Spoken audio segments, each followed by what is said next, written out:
Hi, I'm Jess, and this is Intro to Adulthood. Today we're going to be talking about how to identify anxiety and what to really do when anxiety kind of takes over and you feel like you have about this much room before you're going to just drown in all of your worries. Because that happens to me often, and it's been a battle learning how to keep your head above the water and how to make sure that when you notice that the water's rising around you and things are getting a little bit tense, how to cancel plans and how to make sure that you're taking care of yourself first, so that you don't end up in that position where you feel like you're really, really overwhelmed and you don't have any room to keep yourself afloat. So let's get started. I've felt anxiety for a really long time. I think I started feeling anxiety when I was really young because my mom traveled a lot when I was a kid. She would be gone, sometimes 2 weeks at a time for work, and she would go on really long trips across the world, which was really cool, but also really scary when you're little, especially when 9/11 happened right around the time that Mom was making those really big trips. So traveling became really scary and anxiety-ridden for a lot of people at that time. So I remember feeling really worried and really anxious at a really young age, but I didn't really know, that I was feeling that way or that anybody else could notice that I was feeling that way. And I have a memory of when I was young and one of my teachers pulled me aside and said, "Hey, Jess, is your mom out of town?" And I said, "Yeah." And he said, "Oh, I thought so." And I said, "Well, why'd you think that?" And he goes, "Oh, no reason. Go back to what you were doing." And that always stuck with me. And I thought, well, how did he know? How did he know that Mom's not here? And thinking back now, it's probably because I'm really anxiety-ridden, and I probably presented way more of my stress when Mom was away than when Mom was home. So as I grew up, I started to identify my anxiety a little bit better, but I made friends that also had anxiety. So we all just, agreed upon the fact that, oh man, I feel that way too. But none of us really knew how to handle it and how to, move forward. So for the people that don't have anxiety, it can kind of be hard to understand. I had to explain to my mom what anxiety was for me. And then once she thought on it, she was able to identify that feeling in herself. I think everybody has a different way to define what anxiety feels like for them. So I'll give you a few examples that, I gave to my mom, to give her some clarity into what it felt like standing in my shoes. It makes me feel like all of the walls around me are coming in really, really close. Or like I'm in a really, really crowded place and it's hard for me to move between people. For everybody, it feels like different things. Waiting at a doctor's office, if you don't know what kind of tests you need to get, or, thinking you have to get a shot, that can be really anxiety driving for people. If you bounce your leg, if you bite the sides of your nails and bite the insides of your lip like I do, that can also be your anxiety trying to come out. My mom explained that for her, it feels like if she was standing on the train tracks and there's a train coming, but she can't move. And I thought that's funny because I feel like I'm swimming. And when I'm swimming, it's like suddenly I don't have any floaties and the water is rising and rising and rising.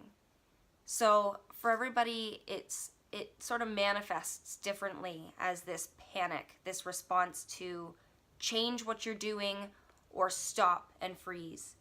Anxiety can kind of feel like good things in a way. If you ever think about standing on top of a really high diving board and that sense of tightness that you feel in your body before you make the decision to jump, that sort of feeling of tightness is the same as when I get anxiety. It's like all of my muscles are tight and seizing up, and I can feel like I am super aware of everything around me. It's like my brain goes into fight or flight mode. You know, am I going to be hurt? Am I going to run away? You know, it's that sort of panic that you don't really need to be feeling in an everyday situation. But your brain triggers that sort of panic, that fight or flight, for different reasons. And for everybody, you know, they have different triggers that make them go into anxiety. Identifying first, that's how I'm feeling. And it's okay that I'm in a panic because I'm not unsafe. I'm in a place where my panic is going to be able to be managed because I am at home, or I am, you know, at work, or in my car, or wherever you are. Identify first how you're feeling. Second, identify where am I?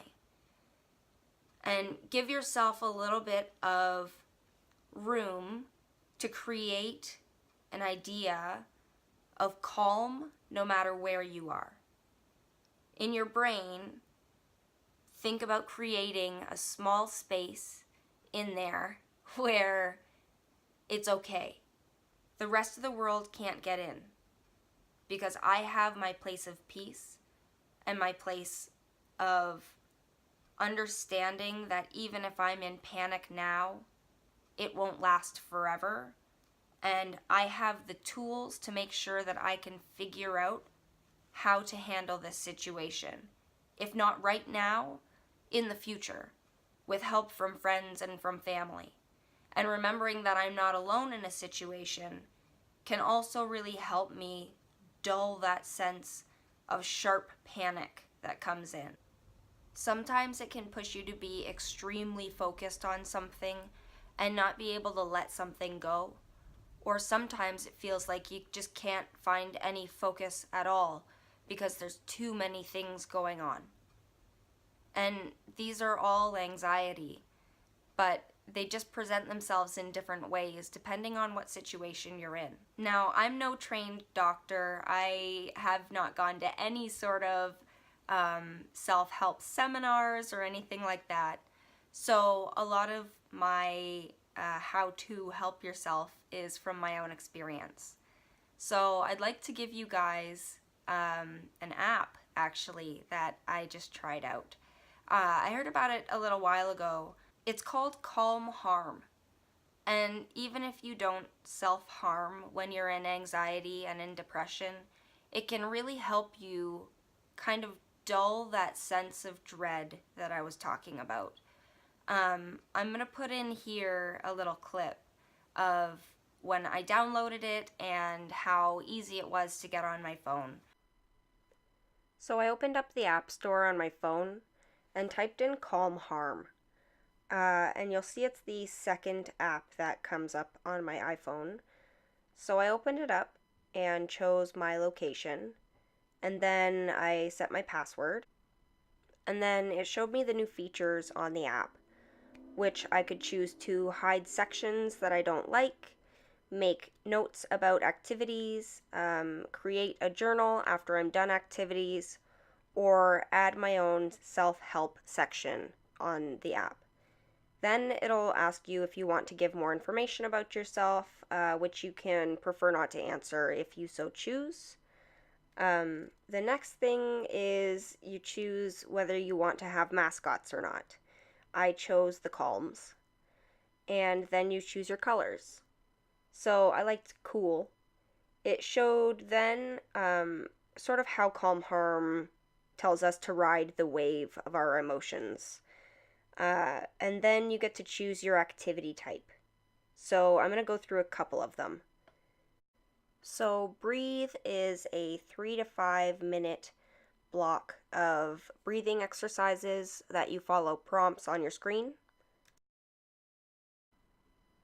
Distract is a 5 or 15 minute set of activities, and you get to choose which activities you like because not all activities are suited for everybody.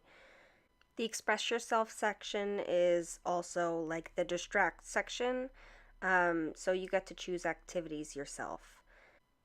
So this app is really customizable for everybody. This kind of gave me an idea. They say you have to ride the wave, and it's true. Your emotions come in kind of like waves, and they have a peak. So if you make it through that peak of your wave, then it's way easier to get back down into the calm. And thinking about my anxiety and my emotions as a wave and as something that's going to come and overwash me and then it's going to leave again, it gives that sense of impermanence. And being able to know that things aren't going to feel this way forever is really my sense of peace. Is knowing that no matter how bad it feels right now, whether it was 20 minutes ago or an hour ago, I didn't feel that way then. I didn't feel this sense of overwhelming stress and anxiety that I do just an hour ago.